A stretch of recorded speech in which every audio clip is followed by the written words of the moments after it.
Hello friends, आपका स्वागत है हमारे यूट्यूब चैनल पे। इससे पहले एक वीडियो में हमने स्पेन, अमेरिका के युद्ध, अमेरिका के गृह युद्ध इत्यादि के बारे में हमने देखा है। हमने भारत छोड़ो आंदोलन, 1857 की क्रांति, यानी कि भारतीय इतिहास के भी कुछ महत्वपूर्ण टॉपिक को कवर कर लिए हैं। अगर आपने नहीं देखा है तो आप उसे देख सकते हैं। मैंने जीएस पेपर के लिए भी कुछ एक सीरीज स्टार्ट करने ही वाला हूँ, हालांकि क्या नहीं है, मेरे पास मटेरियल जमा हो चुके हैं। बहुत जल्द आप लोगों को देने का प्रयास करूंगा। आज की इस वीडियो में हम अमेरिकी स्वतंत्रता संग्राम के बारे में पढ़ेंगे। तो बाकी सब आपको पता होगा। हमारे चैनल पे पहली बार विजिट कर रहे हैं तो चैनल को सब्सक्राइब कर ले और बेल आइकन को प्रेस कर दीजिए ताकि आगे की नोटिफिकेशन आपको मिलती रहे। तो चलिए प्रारंभ करते हैं आज की इस मुख्य बिंदु को।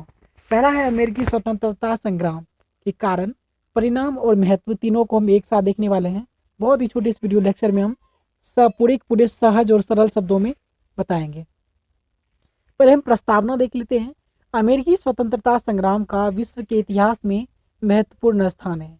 इसी संग्राम के साथ यूरोप में क्रांतियों की एक श्रृंखला शुरू हो गई। इस क्रांति ने पहली बार विश्व के समक्ष जनतांत्रिक शासन प्रणाली का उदाहरण रखा। साथ ही इसी ने विश्व का पहला लिखित संविधान भी प्रस्तुत किया। मैं आपको बता दूं कि आपको यह हस्तलिखित नोट हैं, तो आपको थोड़े राइटिंग मेरे उतना अच्छे नहीं है कि ताकि आपको समझ में आए, लेकिन इतने भी बुरे नहीं है कि आप ना देख पाए। तो आप इन्हें देखते रहिए, समझ में आ जाएगा बहुत कुछ। और खास करके आप सुन रहे हैं तो सुनने से आपको ज़्यादा लाभ मिलेगा। तो अब हम इस अमेरिकी स्वतंत्रता संग्राम के कारण की पहले हम पृष्ठभूमि को देख लेते हैं। पृष्ठभूमि क्या है, उसके बाद हम कारण देखेंगे, उसके बाद किस प्रकार आंदोलन हुआ और उसका समाज पे क्या प्रभाव पड़ा, उसका क्या परिणाम निकला, हम इन सभी बिंदुओं को देखेंगे। अमेरिका की खोज जब कोलंबस ने 1492 में किया, तब से विभिन्न यूरोपीय राष्ट्र अमेरिका में अपने उपनिवेश स्थापित करने के स्वप्न सजोने लगे। इसी क्रम में इंग्लैंड ने उत्तरी अमेरिका में अपने 13 उपनिवेश स्थापित किए। ये थी पृष्ठभूमि। अब हम देखते हैं कारण। अमेरिका का स्वतंत्रता संग्राम विभिन्न राजनीतिक, सामाजिक, धार्मिक, भौगोलिक, बौद्धिक एवं आर्थिक कारण का परिणाम है। अब इसका राजनीतिक कारण में क्या सब बिंदु हो सकते हैं वो देखते हैं। उपनिवेशों की प्रशासनिक व्यवस्था। उपनिवेशों का प्रशासन इंग्लैंड में प्रचलित शासन व्यवस्था के अनुरूप था। उपनिवेशवासियों को प्रशासनिक स्वायत्ता नहीं थी। इंग्लैंड में प्रचलित कानून ही उपनिवेशों पे भी लागू थे। न्याय व्यवस्था जुड़ी और सामान्य कानून पर ही आधारित थे। ऊंचे ऊंचे पदों पर अंग्रेजों को ही नियुक्त किया जाता था। प्रशासन का प्रधान इंग्लैंड के राजा द्वारा नियुक्त गवर्नर होते थे। वे राजा के प्रति ही उत्तरदायी थे, न कि अपने कार्य क्षेत्र की उपनिवेशों के प्रति। जॉर्ज तृतीय का निरंकुश शासन 1760 से 1820 ईस्वी तक के जीवन अवधि जॉर्ज तृतीय का रहा। वह अपने समय का सबसे निरंकुश सम्राट था। वह मंत्रिमंडल के आदेशों की अवहेलना कर देता था। उसी ने विद्रोहियों के प्रति अनुदारवादी नीति का अनुसरण कर उपनिवेशियों को अपने प्रति क्रुद्ध बनाने का प्रयास किया। इससे विद्रोह की भावना बढ़ी। राजनीतिक कारण में तीसरा पॉइंट हो सकता है सप्तवर्षीय युद्ध का प्रभाव। यूरोप में होने वाली सप्तवर्षीय युद्ध, जो कि 1756 से 1763 ईस्वी तक चली, उसने भी अमेरिका स्वतंत्रता संग्राम की प्रेरणा दी। अमेरिकी उपनिवेश इंग्लैंड से घनिष्ठ रूप से जुड़े हुए थे, क्योंकि अंग्रेज कनाडा में अकेले फ्रांसीसियों से मुकाबला नहीं कर सकते थे। सप्तवर्षीय युद्ध में फ्रांस बुरी तरह से अमेरिका से पराजित हुआ था, क्योंकि अमेरिका इस समय इंग्लैंड के ब्रिटेन के उपनिवेश थे। अब इंग्लैंड ही एकमात्र शक्ति था जिसका सामना उपनिवेश वासियों को करना था।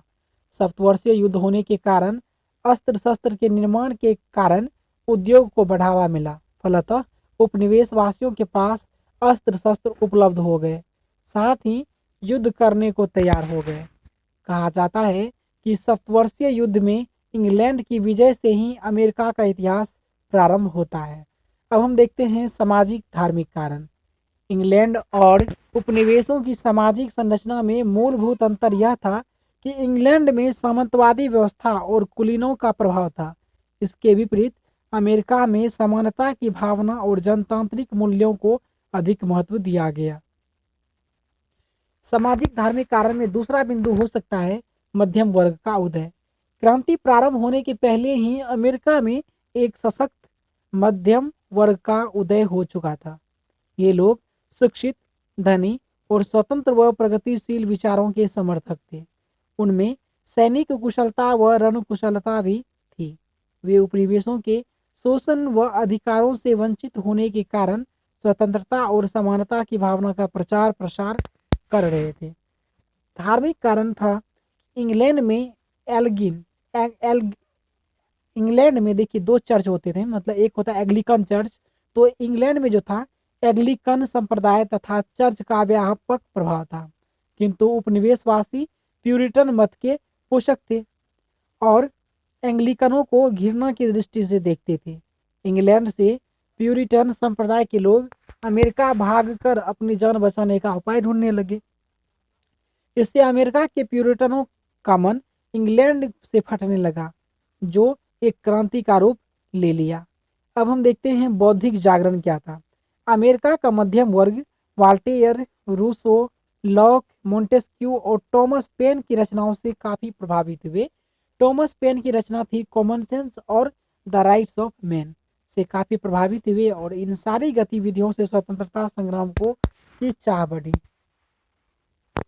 अब तत्कालीन कारण देखिए, किसी भी युद्ध का जो होता है तत्कालीन कारण बहुत इंपॉर्टेंट होता है, क्योंकि तत्कालीन कारण ही वह माचिस की तिल्ली का काम करता है, जो कि सदियों से संचित हो रहे बारूद के ढेर में आग लगाने का काम करती है।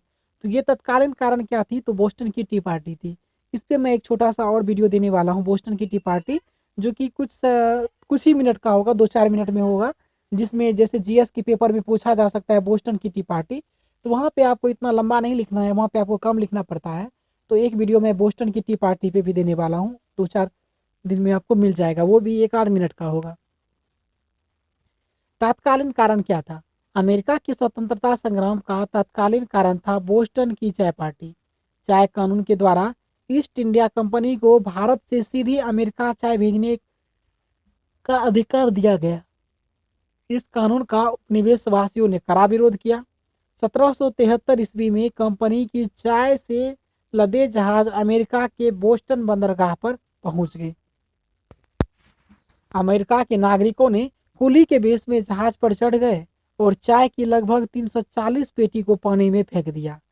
और यही घटना बोस्टन चाय पार्टी के नाम से जानी जाती है और विश्व इतिहास में इसका एक अपना महत्व भी है।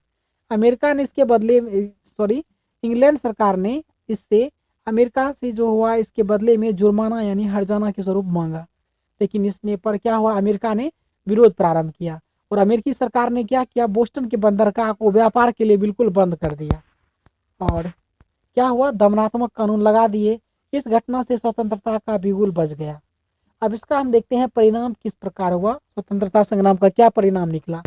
अमेरिकी क्रांति का वास्तविक परिणाम न तो स्पेन या फ्रांस के प्रादेशिक लाभ में था और न ही इंग्लैंड की अवनति में, बल्कि इसका वास्तविक महत्व इसके द्वारा विश्व को प्रदत्त आदर्श व सिद्धांतों में था।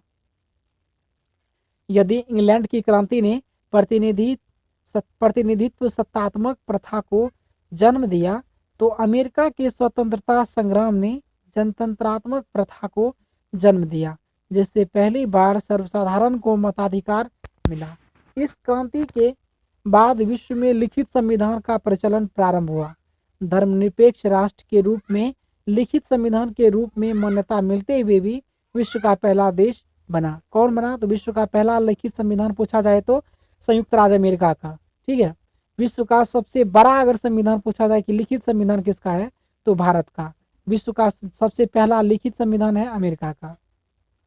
निष्कर्ष अब हम इसका देखते हैं, क्या निष्कर्ष हो सकता है, कि निष्कर्षतः यह कहा जा सकता है कि अमेरिकी स्वतंत्रता संग्राम विश्व इतिहास की महत्वपूर्ण घटनाओं में से एक थी। तो इस वीडियो में हमने देखा कि किस प्रकार अमेरिकी स्वतंत्रता संग्राम प्रारंभ हुआ और उसके क्या कारण रहे, क्या परिणाम निकले और इसके क्या महत्व थे। तो चलिए हम आपको मिलेंगे फिर अगले वीडियो के साथ। तब तक के लिए धन्यवाद। वीडियो में बने रहिए और वीडियो के डिस्क्रिप्शन बॉक्स में लिंक दिए हुए हैं, जो आपके लिए यूजफुल हो, आप उन्हें देख सकते हैं। तो चलिए मिलते हैं हम आपको अगले वीडियो के साथ। तब तक के लिए धन्यवाद।